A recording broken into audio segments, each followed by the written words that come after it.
Baik. Tentu tuan-tuan mungkin pernah tengok satu YouTube saya, tapi saya nak bawa benda ni sebab ada kepentingan, iaitu metaphor of coffee. Siapa pernah tengok? Metafora tentang kopi. Malam ni kita nak cerita, kita nak sembang kedai kopi. Selalu orang ajak sembang kedai kopi ni Datuk AC Mizal je.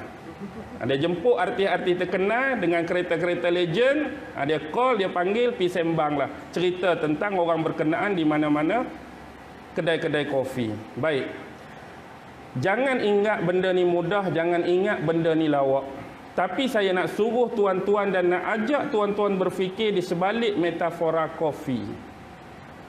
Bila kita berbincang tentang kedai kopi, selalu kita sebut kalau kita nak keluar, biasanya orang-orang hak jenis bila dia buka pintu saja, bini akan tanya, isteri akan tanya, abang nak pergi mana? Dia jawab nak pergi mana? Keluar Ustaz, minum. Di mana? Kedai. Dia akan biasa sebut nak pergi kedai kopi. Walaupun dia kata nak pergi kedai kopi, air yang dia minum tak semestinya air kopi. Kadang-kadang dia kata nak pergi kedai kopi, dia order air Milo. Dia pergi kedai kopi, dia order teh ais. Dia pergi kedai kopi, dia order air dalam botol. Dia pergi kedai kopi, dia order air dalam tin.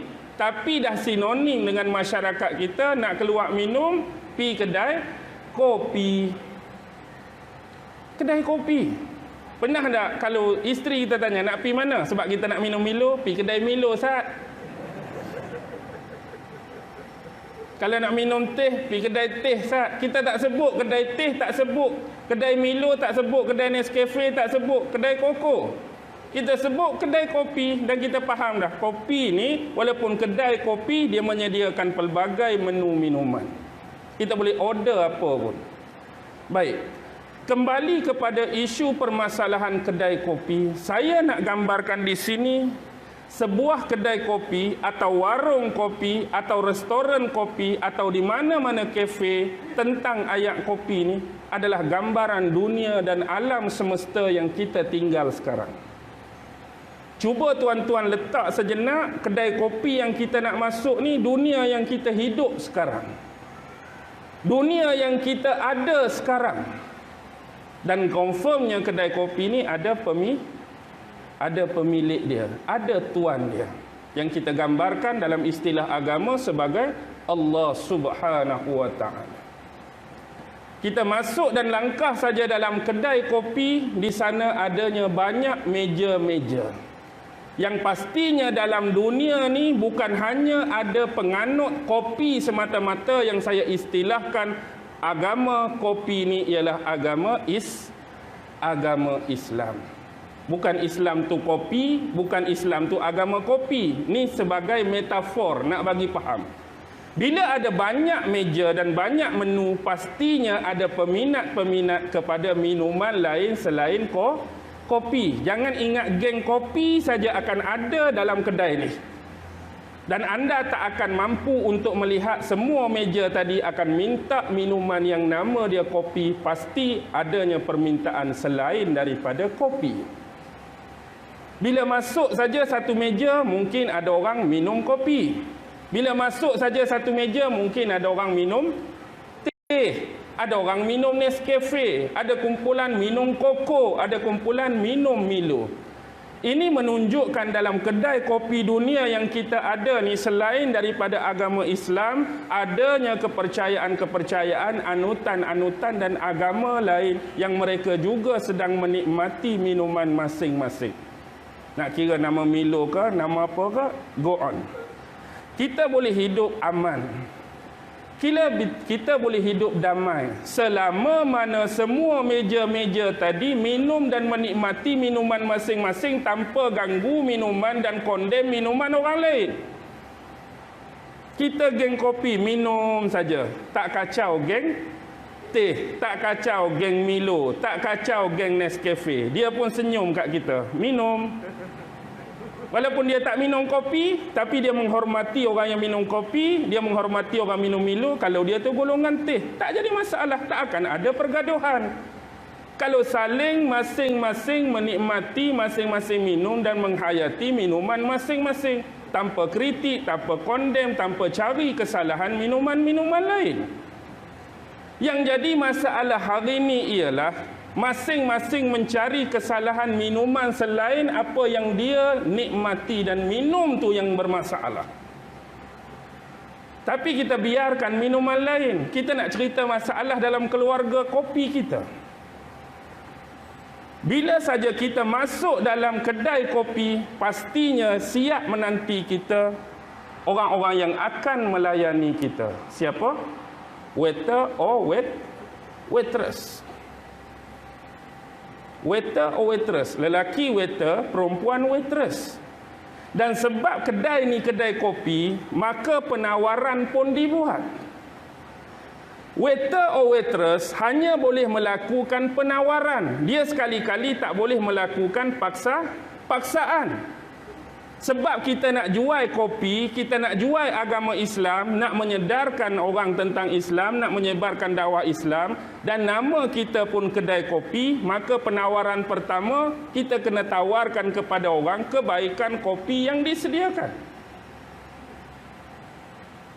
Jadi di kedai kami yang terbaik adalah kopi. Kenapa tuan-tuan mesti minum kopi kami? Kena jelaskanlah kebaikan-kebaikan dia. Apa dia kopi ni? Kenapa kami pelanggan mesti minum? Apa istimewa dia? Apa kebaikan dia? Apa kehebatan dia? Sebab kopi kami ni adalah daripada biji-biji kopi yang terpilih. Biji-biji kopi yang diimport. Biji-biji kopi yang terbaik, yang penuh kualiti, penuh aroma. Macam-macam lah, Arabica ke apa ke nama tu. Jadi tuan-tuan perlu minum dengan bancuhan-bancuhan yang terbaik. Dengan blendernya, panggangnya. Kita cerita semua hak baik tentang kopi. Sebab kita nak buat penawaran tentang apa ni? Tentang kopi. Tapi di samping kedai kami, tuan-tuan boleh tengok menu-menu pada dinding. Kami juga menyediakan selain daripada kopi, teh ada, limau ada, Milo ada, koko ada, cuma dia bukan jadi keutamaan kami. Jadi kami tak paksa tuan-tuan minum kopi, order kopi. Cuma kami nak cakap yang terbaik hak kami boleh sedia, kopi. Jadi kita pun hak duduk ni melakukan permintaan. Dah orang tawak, oh lagu tu gaya sedap ni cerita kopi ni, marilah kopi. Tapi janganlah buat bila waiter mari, pasal apa muka hang sama macam Haji Bakil? Sebab mimpi punya cerita kan. Mari waiter muka sama. Baik. Jadi kita tak boleh nak buat paksaan. Orang berhak minta dalam tu. Apa yang dia rasa nak minum, apa yang dia rasa nak nikmati. Dan kita layan semuanya. Begitulah tuan pemilik kedai, dia tak pernah menganiaya. Hang nak minum ni, dia bagi minum. Hang nak minum Milo, minumlah. Minumlah kopi, minumlah apa pun, semua dia bagi. Maksudnya yang beriman ke, tak beriman ke muslim, semua menikmati kehidupan masing-masing. Baik. Sekarang ni, bila kita sebut tentang kopi, yang paling penting untuk menjadikan kopi ni terbaik, siapa? Fungsi paling utama. Tuan punya kedai ni akan berharap pada siapa? Orang yang nak menghasilkan kopi terbaik, siapa dia? Barista.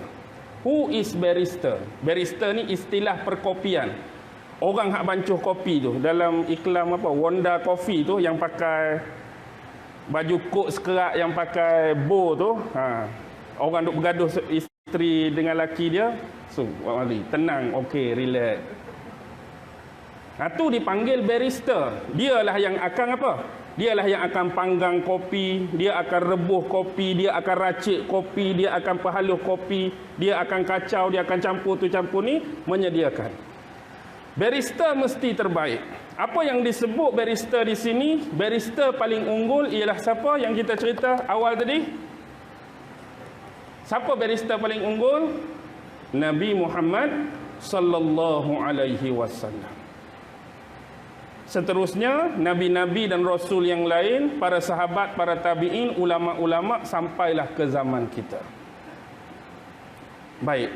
Sekarang tugas barista ialah nak bagi orang nikmati kopi ni, biar dia nikmat, tak mau tukar dah kepada minuman lain.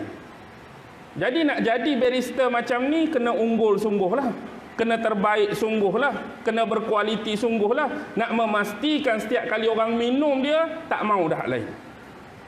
Oi, kena kopi hang ni memang tak mau dah teh. Kena kopi hang ni tak mau dah Milo. Kena kopi hang ni tak mau dah ayat lain. Memang kopi je aku ni. Nak biar bagi sampai tahap tu, tara tu.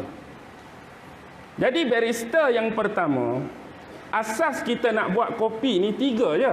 Nak bagi jadi ayat kopi ni 3 saja. Yang pertama apa dia?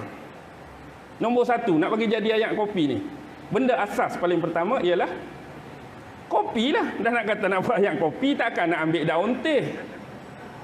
Memang biji kopi lah. Biji kopi pula biji kopi yang terpilih, yang berkualiti, bukan biji kopi yang pecah-pecah. Bukan biji kopi yang dah hangit, bukan biji kopi yang dah rosak, bukan biji kopi yang dah dimasuk habuk, bukan biji kopi yang masuk binatang-binatang halus. Itu kita singkir awal-awal lagi. Nak yang terbaik, biji kopi yang terbaik. Anda tentu pernah mendengar hadis daripada Nabi Muhammad sallallahu alaihi wasallam berkenaan dengan pertemuan Nabi Muhammad dengan seorang lelaki yang tiba-tiba datang dan mendekati Rasulullah, lalu duduk belaga kepala lutut dengan Nabi, meletakkan tangannya di atas paha Nabi. Inilah hadis berkenaan dengan iman, Islam, ihsan. Biji kopi inilah teras, iaitu iman. Inilah akidah, inilah keyakinan, inilah kepercayaan, itulah biji kopi sebagai asas kita nak buat kopi. Tak ada akidah, fail. Tak ada keimanan, fail. Tak ada kepercayaan, fail. Jadi atas dasar tersebut, kopi ni walaupun biji asal kita kena panggang, kita kena rebus, kita kena kerat, kita kena peracur, kita kena racik menjadi sehalus-halus kopi. Boleh atau tidak anda nak mengatakan kepada saya, ambil 3 butir kopi, sebiji-sebiji,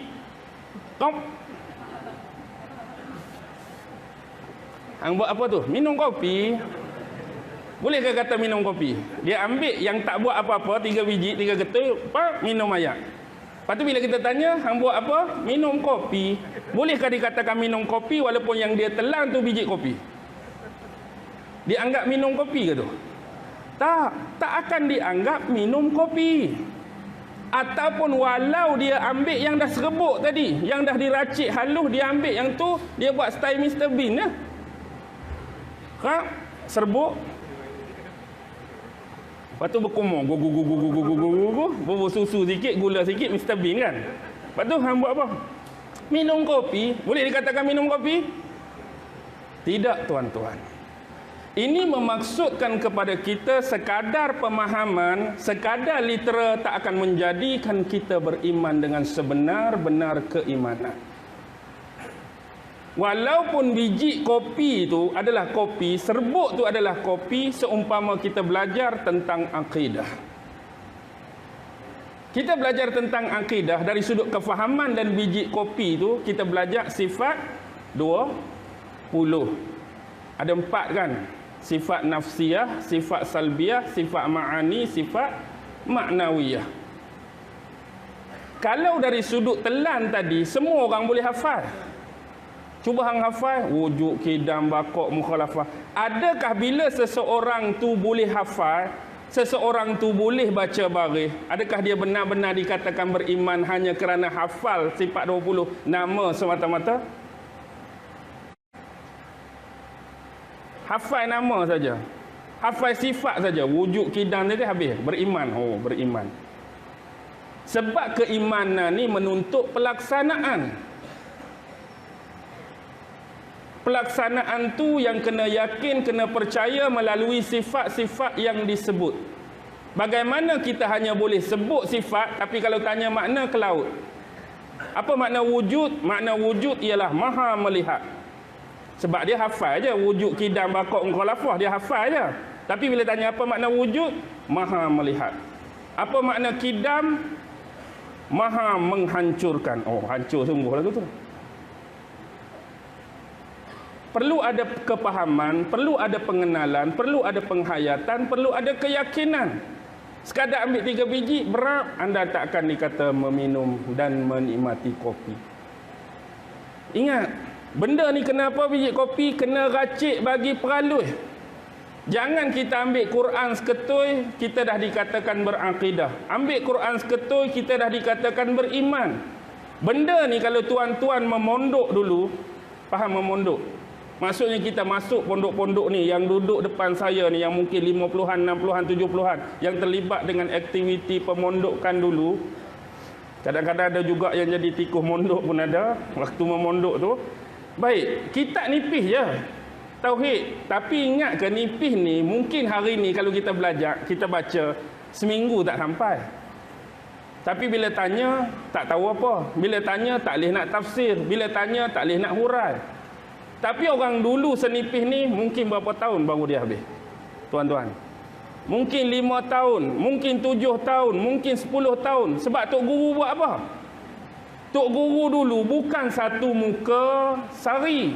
Bukan satu muka surat sari. Kadang-kadang sebaris, tak habis sari. Sebab apa? Dia bagi lumat sungguh. Dia racik sungguh. Dia peralus sungguh. Dia dakik sungguh. Nak suruh anak murid dia ni bila keluar tu boleh syarah seperti dia, boleh hurai seperti dia, faham dengan sungguh-sungguh apa yang dikatakan akidah, apa yang dikatakan tauhid. Sebab kita tak buat seperti yang telah diturunkan secara turun-temurun ini, kita hanya baca, kita hanya faham, maka kita juga menganggap kita sudah bertauhid dengan sebenar-benar tauhid. Tetapi kadang-kadang daripada pemahaman kita, penghuraian dan pentafsirannya amat-amat terseleweng dan ke laut.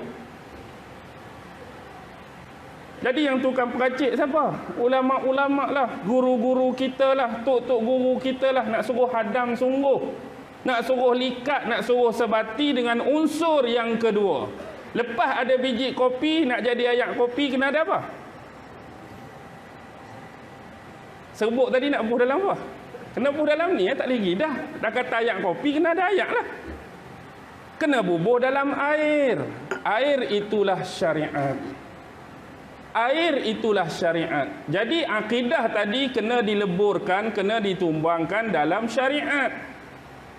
Kita kena kacau. Sebab tu kita nak racik halu-halu supaya dia sebati, dia likat, dia masuk sungguh bersatu kedua-duanya. Kalau bayangkan kita buat ambil tak indah, tiba-tiba kacau, timbul hak pecah. Maksudnya ada kekurangan, kacau-kacau, timbul 3 biji. Hak tak terblender, hak tak teracik tadi. Jadi adanya kekurangan-kekurangan perlukan filter yang kita panggil penapis. Okeylah kalau nak guna penapis. Ni kadang-kadang bila jadi lagu tu, hak air pun dia telan, hak pecah-pecah pun dia telan, hak biji pun dia telan. Jenis malas bagi penapis ni. Tak ada penapis pun tak apalah. Ayak tu okey dah. Adalah hak kecil-kecil, hak tak hancur elok pun dia telan. Hak 3 biji ketui-ketui, telan juga. Akibatnya bercampur. Hak sebati, hak tak sempurna, hak tak dibuat apa lagi. Untuk secara zahir kopi sungguh tak ada masalah pun. Tapi ni bab akidah, ni bab syariat. Tapi kalau kata air tu syariat, lepas tu orang lain hak buat ayah teh tadi tak guna air ke? Air juga. Hak buat air Milo tadi tak guna air ke? Air juga. Tapi air ni nak buat ayak kopi ke Milo tuan-tuan, dia tak boleh buat ayak ni. Maksud ayak ni ayak apa? Ni ayak sejuk. Kita nak buat ayak kopi, ayak Milo, ayak apa, kena ayak ayak panas. Memanaskan air, menggelegakkan air, menghangatkan air, itulah tariqah. Di mana ada syariat, mesti ada tariqah. Saya nak sebut awal-awal tariqah yang saya maksudkan di sini adalah tariqah wajib, bukan tariqah yang nak dinisbahkan kepada aliran tertentu, tidak. Bukan tariqah kepada perkumpulan tertentu, tidak. Bukan tariqah kepada gerakan tertentu, tidak. Bukan tariqah kepada nama-nama tertentu, tidak. Nak bahaskan di sini ialah tariqah wajibah. Tariqah wajib.